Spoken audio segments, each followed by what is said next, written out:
Good morning, Westchester, Greenwich, and everyone. It's Monday morning, and that means it's time to talk with me, Jen Graziano. I'm an attorney and licensed funeral director who oversees my family's funeral homes, Cox and Graziano of both Mamaroneck and Greenwich, the Zion Memorial Chapel of Westchester, and now the Fred D. Knapp Funeral Home of Greenwich as well. Every Monday, I come to you discussing important topics and sensitive matters that all of us need to pause and reflect upon at some point. And through this show, I hope to provide a platform to do so. So we are in our new setting here and live from Greenwich. We're streaming everywhere today. I'm told by producer Tim Judge of GreenwichLocal.com that you can listen to us live on Facebook, live on YouTube, live on Twitter through GreenwichLocal.com. So we are everywhere, and now you can listen to us as a podcast wherever you listen to podcasts, Google, Spotify, you name it. But we encourage you to sign up for the show, as well as visit timetotalkwithjen.com, where you can listen to past episodes with the wonderful guests that have shared such a wealth of information. So on this absolutely dreadful Monday, where I'm sure none of us wanted to get out of bed, I'm here talking to Dr. Erica Krauss of Glenville Medical Concierge Care. She is an internist there, and she's fellowship trained in anti-aging and metabolic medicine through the Metabolic Medical Institute. She is also a board certified doctor in integrative medicine. So lots that we want to ask her. And full disclosure, I think she's great. She's my primary care doctor as well. So I only bring to you the people that I trust. Good morning, doctor. Good morning. Wonderful Happy to be here. Yes, thank you. Wonderful to have you on. Before we get into the many, many questions that I want to ask you on this topic, I'm so glad we're doing this.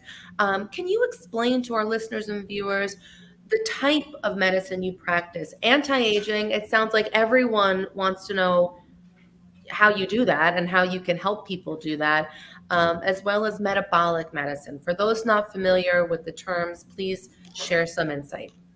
Sure. So I am I'm an internist by training. That's my original specialty, and I did my residency in internal medicine. After that, I went on and did some additional board certifications. One was in integrative medicine, and the other one was in metabolic and nutritional medicine. And both of those have some similarities. They help me sort of delve deeper into understanding complex medical conditions, often treating patients who have difficult chronic conditions that they have struggled with and had a hard time getting answers and treatment, because they involve many different organ systems and they're chronic, and a lot of these conditions are not always so visible and they're not so easy to figure out. I also do a lot of nutritional training in these fellowships and board certifications. I work on patients with nutrition and weight loss, and basically just healthy eating and healthy lifestyles, anything that will help support longevity. It sounds so simple, like such a simple formula. I mean, but it's something that I believe there's so much attention now given to reversing the clock, anti-aging. Now, when you say integrative medicine, are you talking about integrating holistic ways to make them part of your mainstream lifestyle? Is it Eastern medicine combined with Western medicine? Exactly. And all different modalities. So that just basically means adding in the lifestyle piece. So we're not just always using medications. We're not going to medications first. We'll always work on the lifestyle. We'll work on diet and exercise, nutrition, stress relief, and sleep. Sometimes some supplements, sometimes some herbs. And we kind of just incorporate all of that when necessary and needed. They always say one of the key distinctions between Eastern and Western medicine is reactive versus proactive treatment, where, the integrative approach is also going to try to keep you healthier and anticipate conditions and work to almost prevent rather than treat. So to me, it's always been an interesting model. And, the older I get, the more I become aware personally of the impact of stress on the body. And anybody who denies that there is a nexus between your mind and your body is completely off base. The stressful lifestyles that we have contribute to so many physical conditions. There's so much talk about stress and cancer and the connection there. And I read a book about that over the summer, and it's alarming, actually. And I'm sure you see from your perspective, and even my professional perspectives, the diseases that have earlier onsets, including cognitive impairments, dementia, cancer, obesity, heart conditions. If you stop and look at a majority of them, I'm sure you see a stressful lifestyle component would be one of the common denominators that Yes, unites everyone. no doubt. And added to that list is also this big surge in autoimmune issues that we're seeing Yes. a lot. And, we have these super stressful lifestyles and we work, very hard, and we're just, we're just always on the go. I mean, it's okay to work hard, that's important, but you need to have that downtime. You need to have that break. You need to be able to relax in between. Sorry, excuse me. Yes, you do see a rise of those as well. Do you recommend meditation to your patients? I do. I do. I think it's super important to have some relaxation that adds to our time where our brain is not constantly going and thinking in a million directions, and you just kind of try to quiet that down. A lot of people will say, "Oh, I can't do that. I can't. I'm always thinking things." Like, those are the people who really need to, because it's I hard. know. It's not easy. I have a hard time with it too, but it's I really have struggled with it. I've tried to implement it, especially over the summer, and I totally respect and understand the wisdom behind it. It makes so much sense. And it's just, I feel it's almost impossible to do. But they have things that make it so approachable. Like I started with the Calm app. Mhm. So, perhaps maybe that should be my prescription for this evening to go back to it. But there are so many, meditation has become so mainstream in our society. There are ways, years ago, you thought of going to a dark room and sitting, with your legs crossed and candles around and just total silence. That's not what it is. There are ways to do this for 10 minutes before you go to Yes. sleep. Yes, people will say, "Well, I don't have time." It doesn't have to take a lot of time. You can always find 10 or 15 minutes in your day to do that. And you're right, there's all these apps now. There's Calm, there's Headspace that'll sort of guide you, so you don't have to just come up with it on your own if you don't know how to do it. These are, apps that are very accessible and make it really easy. So, Dr. Krauss, we're talking about health and wellness. We're talking about healthier lifestyles. So, we can't ignore the hot button word that is Ozempic. You hear it Yes. everywhere. You're seeing people that have historically been of a larger weight slim down rapidly. You're hearing, Sharon Osbourne even came out with an article a couple of days ago. She was interviewed where she said, I shouldn't have been on it for this long. But yet, there's also, we talk about the nexus of stress to illness. Obesity is another nexus that connects us to so many other illnesses. So we seem to have a double-edged sword. We don't want to carry excess weight around. However, when you have a medication that can cause rapid weight loss, it seems to be, have we struck a balance here between healthy weight loss, healthy living? I invite you to open up the discussion today on Ozempic and your thoughts on the subject. Okay, great. Well, I thought I'd start by kind of giving some information about these medications. So it's sort of a whole class of medications that includes Ozempic. There's a few others too, and this class of medications, they're called GLP-1 agonists. Basically, Okay? what that means is that they're incretin peptides, and they stimulate the release of insulin from the pancreas in response to glucose or sugar secretion. And at the same time, they slow gastric emptying. So they keep food in your stomach for longer than it normally would be. And that's what makes you feel full for longer. So that's what really kind of cuts down the appetite, and people eat less because they have food in their stomach for longer. At the same time, they're also lowering blood sugar.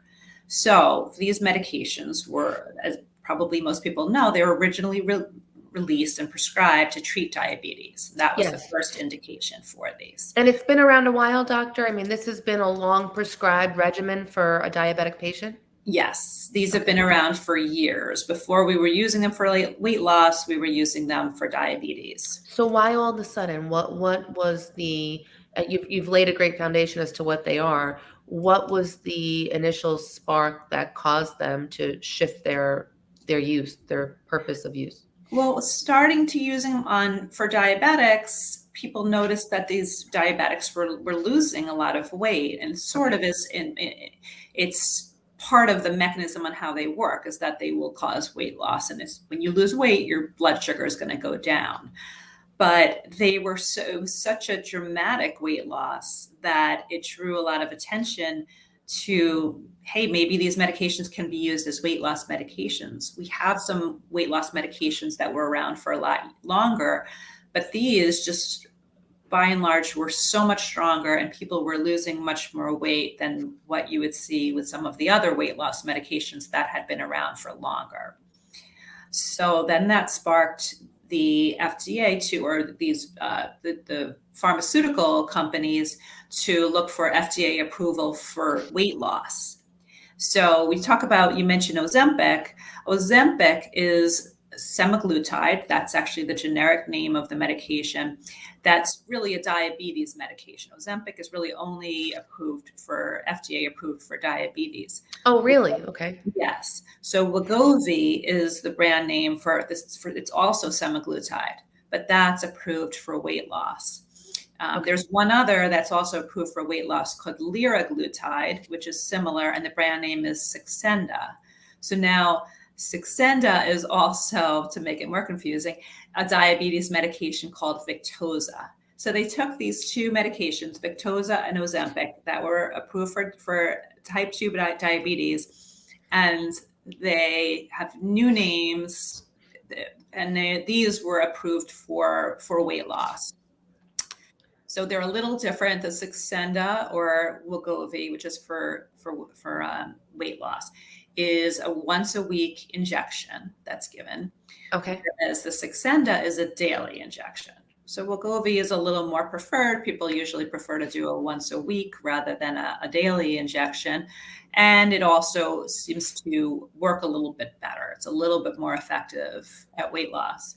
There's one more medication out there that probably a lot of people are hearing about called Mounjaro or Yes. tirzepatide, which is the generic name for that.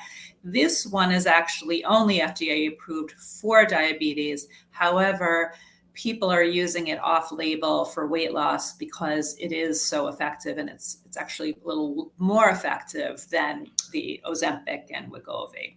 So when we say weight loss, are we talking a person who has 5 extra pounds to drop? Or are we talking like a body mass index that has to hit a certain number? Yes, they're really indicated for obesity, which is a body mass index over 30. So for the people who are just, want to lose 5 pounds, they're going on vacation and they'd really like to get that 5 pounds off, and maybe I'll go on, one of these medications for a month, is not a good idea. And we don't like to prescribe it that way because they're really meant to be chronic medications that you're on for a long time. That obesity is really, we see it as a chronic condition. And if you go on these medications for a short time and you come off, the weight is going to come back on. We see it Right. time and time again, that it doesn't keep the weight off. So now you're in this worse position than if you didn't go on it in the first place. It's not really good to lose weight and then regain it. You're better off just never having lost it in the first place and just not using it. I mean, what about those who argue everything comes with a magic pill? What about the overall, there's a lifestyle that goes behind that leads to obesity. And obviously genetics play a factor. And, for some people, they can never get to that ideal weight, whatever that is.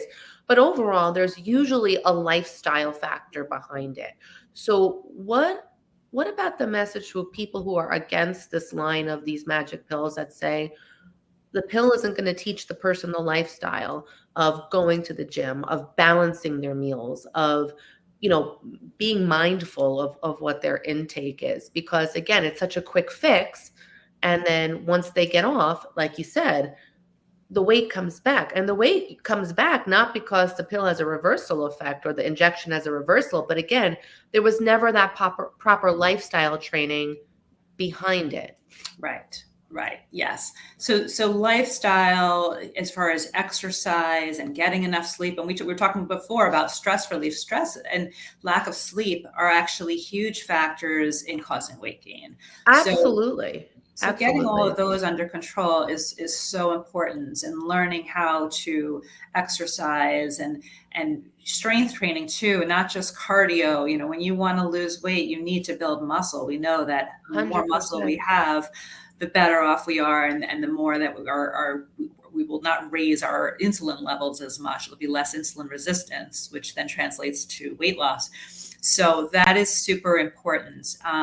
I think, yeah, people worry that these medications are going to sort of replace that, and people will just be on these medications and therefore they won't have to do those lifestyle things. But the problem is that then we have that what we call skinny fat. These Yeah. people may be losing weight, but they're still their body mass is they're just tissue. They're still not they're not muscle. You need to have that muscle. I mean, that's what's going to support you as you get older. That's what's going to get you off the floor when you fall. So you really can't just be on these medications and not do anything. You need to be eating lots of protein, and you need to be exercising when you're on these medications. It's so true. It's a lifestyle. I mean, again, the mind and body and work together, and you have to just have a healthy awareness overall. How thin is too thin, Dr. Krauss? You see some people who are on these medications and they just become physically a different person. Yeah, I mean, there's a time to, when it's time to sort of taper down, and many of these people need to be on these medications for life. And obviously, if they're diabetic, they do. And you can also, I'm sorry to interrupt you there, but can you be on these medications for You life? can, yeah, you can. I mean, if if you've struggled with obesity for your life or for many, many years, it gets very hard to get that weight down to a normal weight and then be able to keep it there. There's so many factors that go on, and hormonal chemical changes that are kind of pushing our body towards regaining that weight, even if we are being really good and we're exercising, we're doing everything, we're eating right, or we're eating healthy. It's, for a lot of people, the weight just keeps coming back on. So it's difficult. So for that reason, they are meant to be chronic medications that you can stay on for, and people should stay on them. But yes, we all see those people who, just look like they are just too thin from it. And they're probably not eating enough. They're probably not getting enough protein. And they might be on too high of a dose. There's different doses with these medications.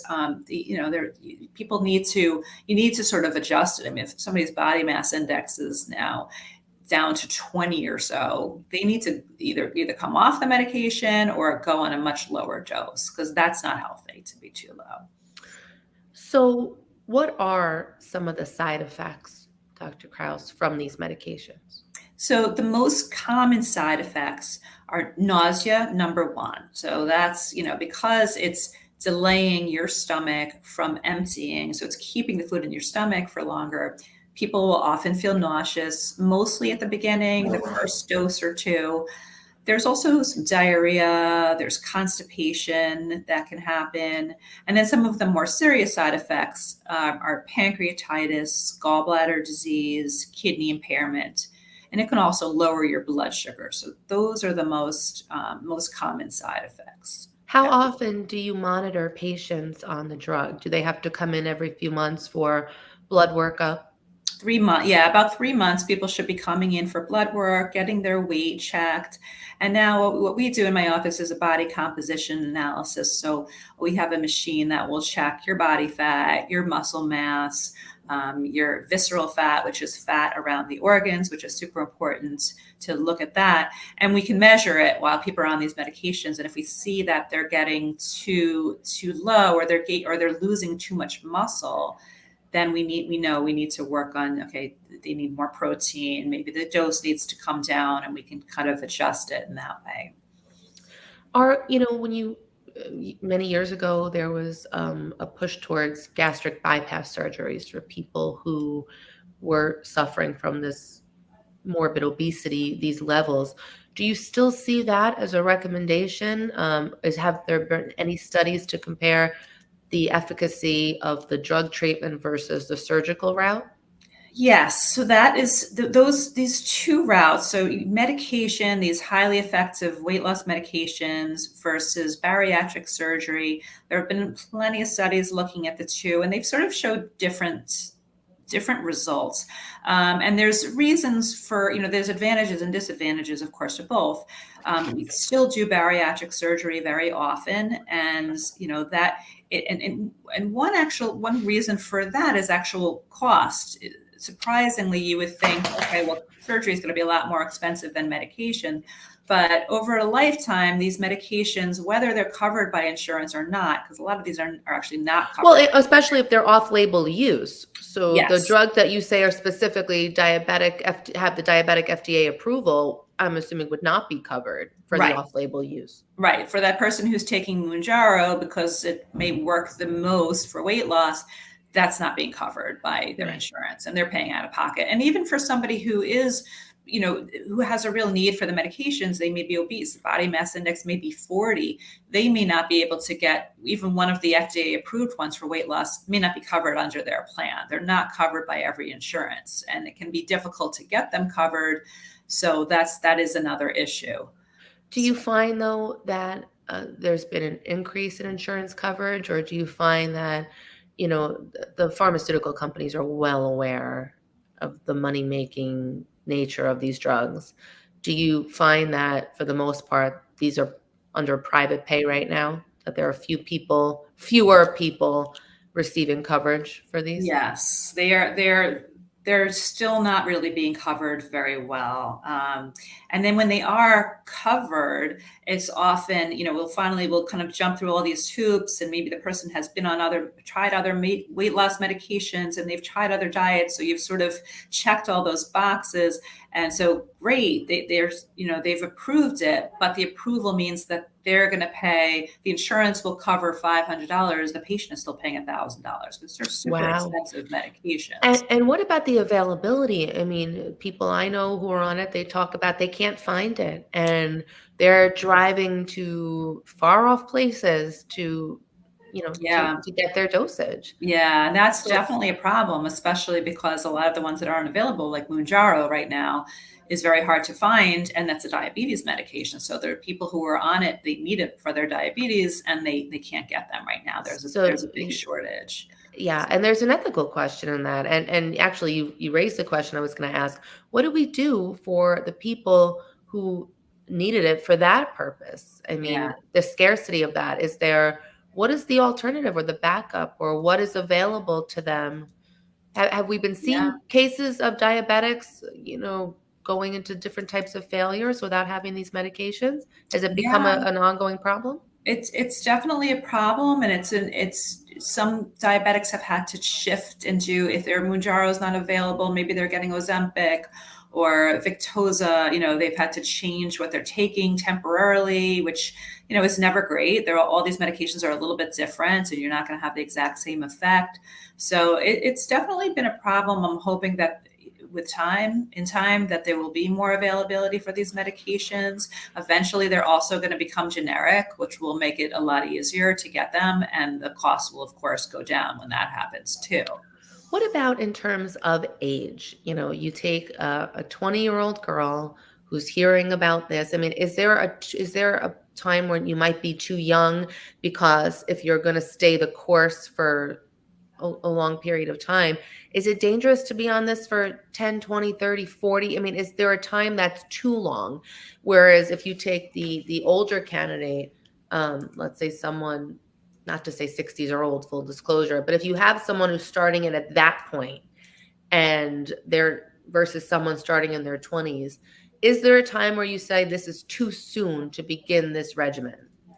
I would be concerned with somebody young. We would definitely want to assess this person to see if they have any kind of an eating disorder. We would look at their weight. I mean, like I said before, it's really not for somebody who has a body mass index of, 24, 20, where they're just almost overweight, not even really overweight, and they just want to be a little thinner. That would definitely set off a red flag. So somebody who's young, yeah, we're really going to want to think about that, because these are chronic medications. That would be a long time, and we don't know all the long-term effects of these medications. We haven't had people on them for 30 years. Will they maybe stop working eventually? I mean, Right. that's a possibility. We haven't seen that yet, so we don't know. They haven't been around for that long. So I would definitely discourage somebody. I might, somebody who was 20 and really, obese and really needed it. Yeah, it would probably be a good medication for them. Do you find that you're getting multiple requests from patients to come in, or do you find that it's been pretty tempered, that it's not that everyone's banging on your door to say, Dr. Krauss, I have to get this? Yeah, I have a small, the nature of my practice is it's small, so I don't have so many patients coming to me. But yeah, people are asking for it, and it's definitely a discussion. And people are they're smart about it, and they ask the right questions. And there have been people who sort of want it for that short term. And once I explain to them that it's not gonna, when you stop, the weight's gonna come back on. They'll often say, then never mind, I don't want to take that. It's not worth it. Or they hear about the side effects. But yeah, I have quite a number of patients who are taking these medications now, and and we watch, and for the most part, they're doing well with it, and they're using them responsibly. But I think it also all of what we talk about today speaks to the fact of why it's so important to be in the care of the right physician. Your knowledge of integrative medicine, your knowledge of the whole body, the mind, the body, the whole system as they work. I mean, part of your patient evaluation intake when you're sitting with your patient is you want to know their lifestyle situation at home. You want to know current stresses in their life. You're painting a picture which enables you to get to know the patient better and therefore prescribe a better course of treatment. So that's why I'm such a fan of the concierge model. And I always say, if people are looking to spend out-of-pocket money, sometimes you hear the complaint, it's too expensive. Well, if we're going to spend money on drugs such as these, we should also consider spending the money to a concierge physician who's not going to spend 5 minutes in a room with you to fit, mandated quotas. It's so important, Dr. Krauss. I've told so many people about your practice because I truly do believe in what you're doing. It's a quality of care and it is not to say doctors don't want to give the quality of care that you're giving, but their hands are arguably tied, and they're, when they're beholden to the insurance companies, when they're in the larger practices, they just really can't give the quality that you're giving to your patients. So I strongly encourage everybody to visit GlenvilleMedicalConcierge.com, the address you see on your screen, and take a look at the bio of Dr. Krauss or any of the wonderful physicians on staff there. Because if you are going to go this route with these weight loss drugs, you need to have a good relationship with your doctor to understand the benefits, the pitfalls, both sides. Thank you. Can I point something out, though? Yeah, sure. On the email address, it's missing the C in the concierge, the second C. So it's Glenville Medical, CONCIERGE.com. Thank you for pointing that out. I'm sitting with the producer right now. That will be fixed momentarily. And I'm going to probably jump onto your screen now, Tim, if you don't mind. Okay. I didn't charge my battery last night, Dr. Krauss. Talk about stress and lifestyle and mindfulness. I enlisted my 11-year-old to do it, and clearly she failed in that duty. But I think this is a wonderful conversation we're having. When I was so happy we're able to come on, I honestly hear this word every single day.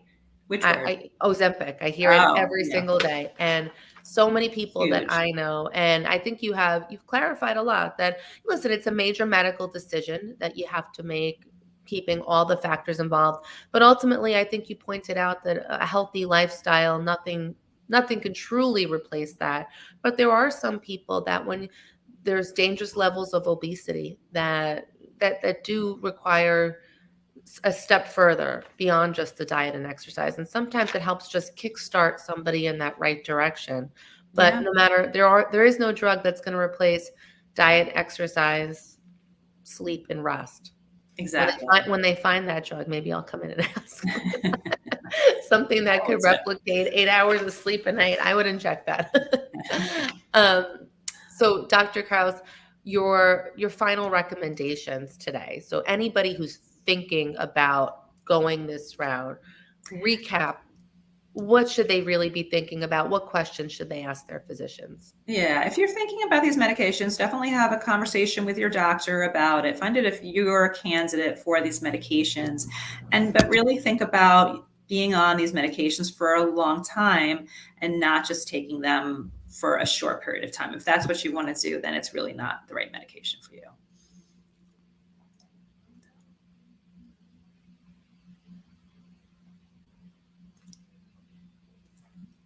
I think you're muted.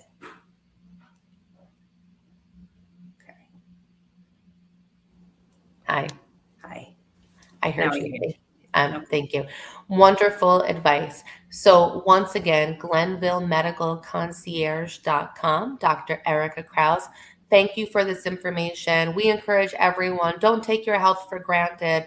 Take an active role in your health, and that means speaking to your doctor or physician. Thank you for the insights. Thank you very much. Thanks for I will, having me, Jen. of course, I will see you soon for sure. And my best regards to everybody over at Glenville Concierge. Thank you.